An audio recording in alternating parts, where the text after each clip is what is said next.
So Coach Deion Sanders might not have as much discipline in the locker room as you think he does. Let's read the report. I can't say anymore. I'm probably already in trouble for mentioning it to well, we call you normies. Well, we all know about Deion Sanders, Coach Deion Sanders' climb to fame, or rise to fame, if you will. He started out, I believe, doing high school football. He then moved on to the HBCU. Of course, there was a lot of controversy when he left there. A lot of African Americans were a little bit salty with him because he went from an HBCU to a PWC, all those kind of things, right? And there were talks about how the college that he was attending was unkept, and there was some money issues, people, taking money from the football program and those other kind of things, right? But in any case, he had a good record when he left Jackson State, and he went on to University of Colorado, all right?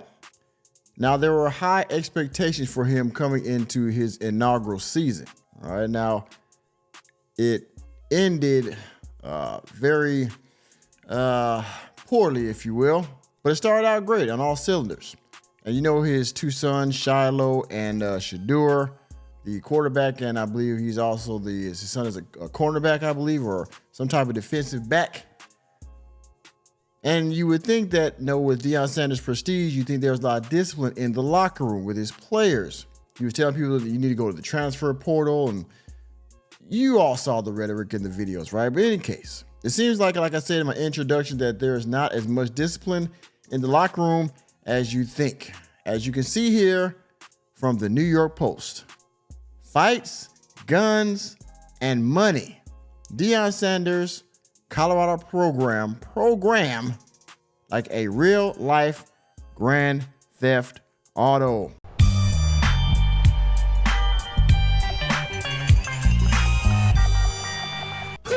Man, Grand Theft Auto. Those are some strong words, if you ask me. Some of you have played Grand Theft Auto before. I've played certain versions of it myself. And to say something like Grand Theft Auto is pretty much saying there's a lot of debauchery and a lot of corruption going on in this organization, right? So let's read and find out why they would refer to his program as such. Let's go.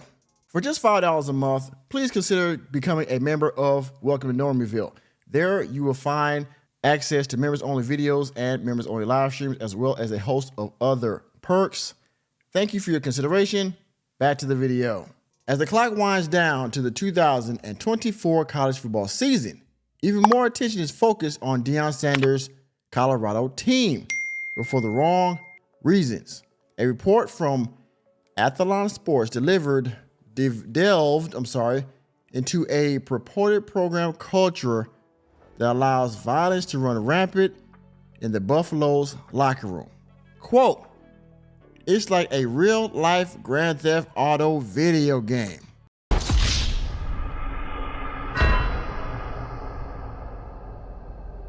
One former player said, "There are many distractions with fights, guns, and money floating around. The environment is unlike any I've come from before." Now, the reason I did the thumbnail like I did, I put Shadur in the middle of the thumbnail with the Grand Theft Auto logo. You're welcome. Shadur always held up his watch, his Rolex or whatever. Every time he won a game or had a good moment, he would hold up his flashy watch.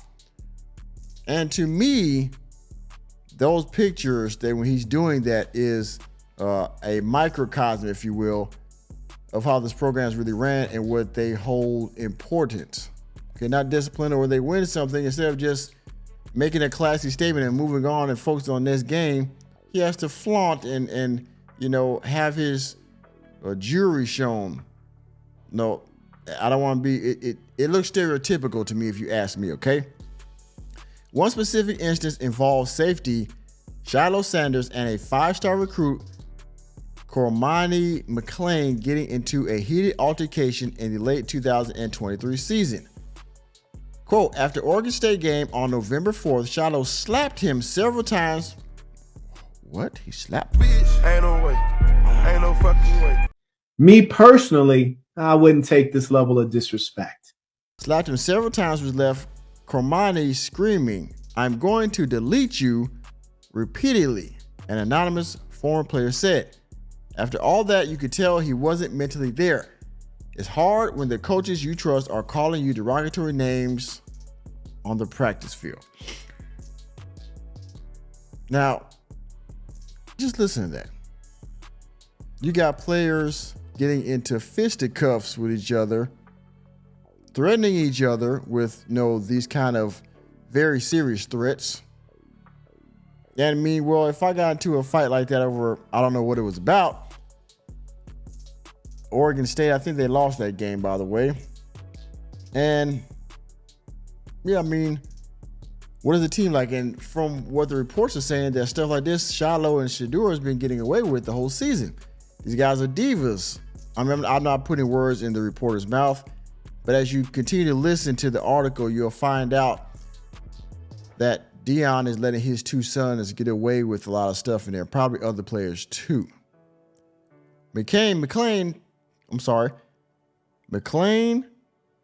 24/7 Sports number 4 overall recruit in the class of 2023, a lot of numbers, played only 277 total snaps in his first year in Boulder before transferring to Florida in a move marked by controversy. Quote, "I feel like I just don't want to play for clicks." I remember that statement being said. McLean said after hitting the portal, "I actually want to be involved with a great leading program that's going to develop players." Now, that's a bold statement. I just don't want to play for clicks. Now, they talked down on this young man for saying that. But in my opinion, like I said, based off the way he would flaunt the watch, the way that they would, celebrating things like that. Remember when their locker room allegedly got broken into in one of their games and they had to call police or whatever, and I don't know if that was real or not. But it seems like on the outside looking in that the culture is not as disciplined and not as focused as it seems. Okay? And I believe from that statement, that is also what that is implying. Deion then countered by suggesting that McLean's own personal work ethic was inadequate with the Buffs. Quote, "I'm always in prayer for our young men, and I want the best for them. I pray to God that he goes into a program that challenges him, as well as hold him accountable and develop him as a young man," Sanders said. Now, that's a very classy statement, okay? His sons, I don't think was as classy, but somebody hits the transfer portal, they kind of say your program isn't what it really is. That was, I think, classy statement for that young man, or him to say about him. Athlon also reported on player fights that took place last season between offensive lineman Savion Washington, who is now with Syracuse, and a 5-star freshman tackle, Jordan Seaton, in which Seaton was bullied into quote-unquote proving his manhood before scrapping. Yeah, bitch. There's also toxic. Well, let me put it this way, because I played high school ball, was ages ago. But I know that in sports, much like in other organizations, I was also in the military for 20 years, okay? In the Army. I know sometimes there's a bit of hazing that goes on between the young men. And to a low level, I actually don't see anything wrong with it. It builds character, it builds a hierarchy among the men. And so on a lower level, I understand it. But if there's an individual in the group that's not down with that, then you need to make sure that individual doesn't have to partake in the ritual. You understand what I'm saying? Everybody's get down with the hazing. And I've seen this in the military. Everybody doesn't like it. And if they don't, you have to respect it. And if you don't, you pretty much lost the respect of that individual. In this case, a young man, a football player. If you go against the grain on that man, when he force him to do something he doesn't want to do, which is for most adults, most people in general, you lost the respect of that man. And for that, he probably left the program and said he's now with Syracuse. Okay, which I don't see any problem with that either. I think we ain't done yet.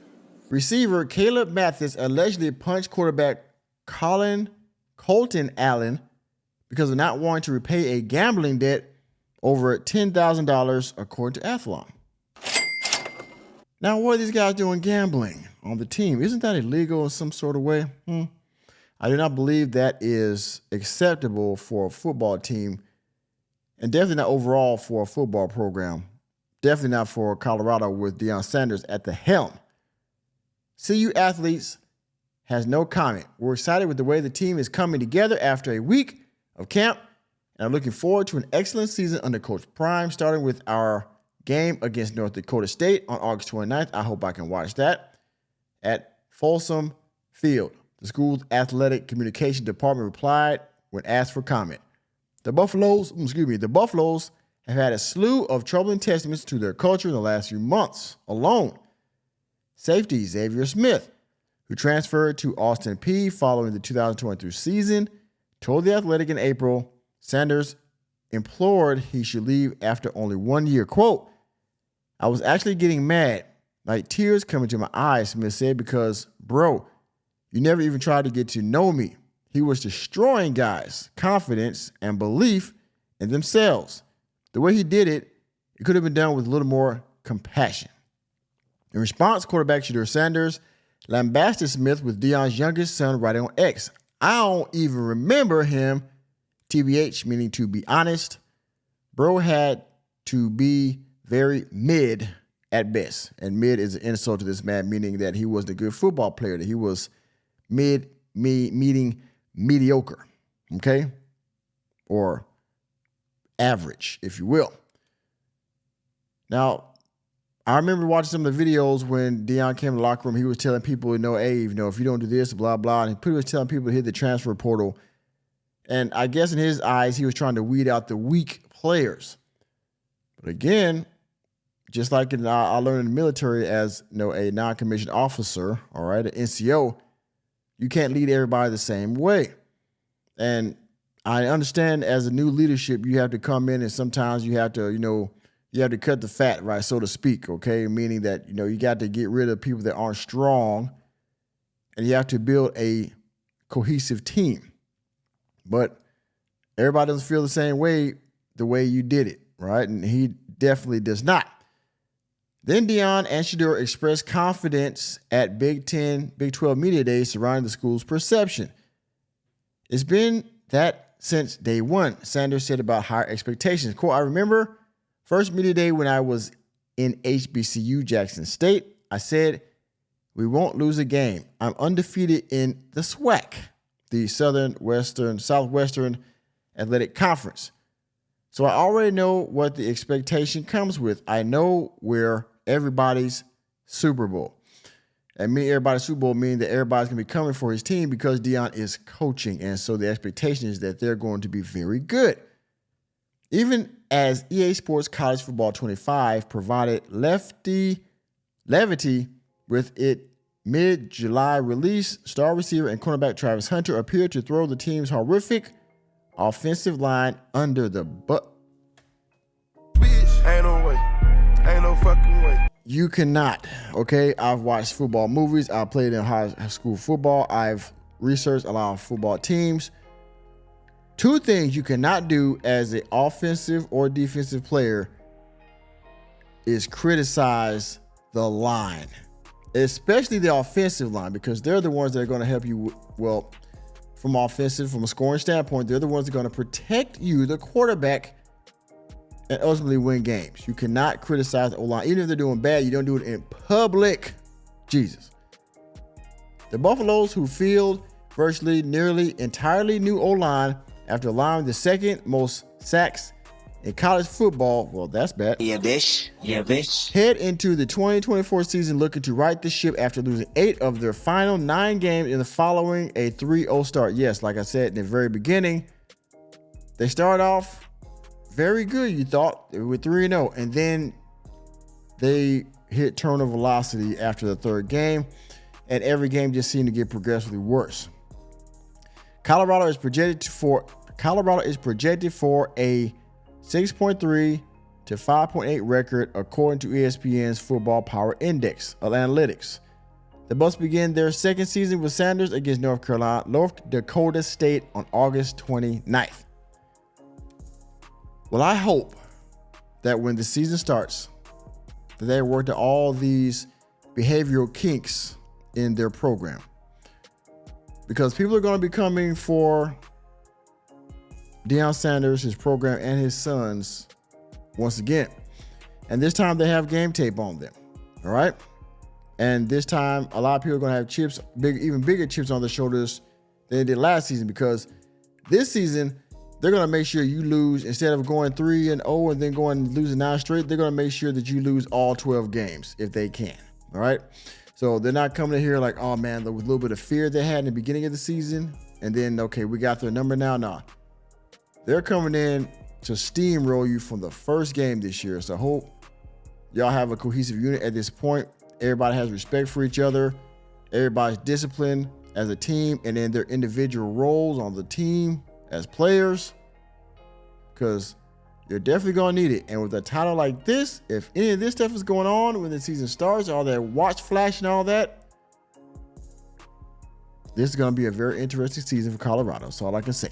All right. So with that being said, thank you for attending another episode of Normieville. You know me, I'm just a Normie here to bring you the latest and greatest in sports, news, entertainment, and politics. Let me know what you think about this very interesting headline down in the comment section. And please hit the like button. Oh my goodness. Hit the like button, hit the subscribe button, and the notification bell on your way out of the door. And I will see you on the next video.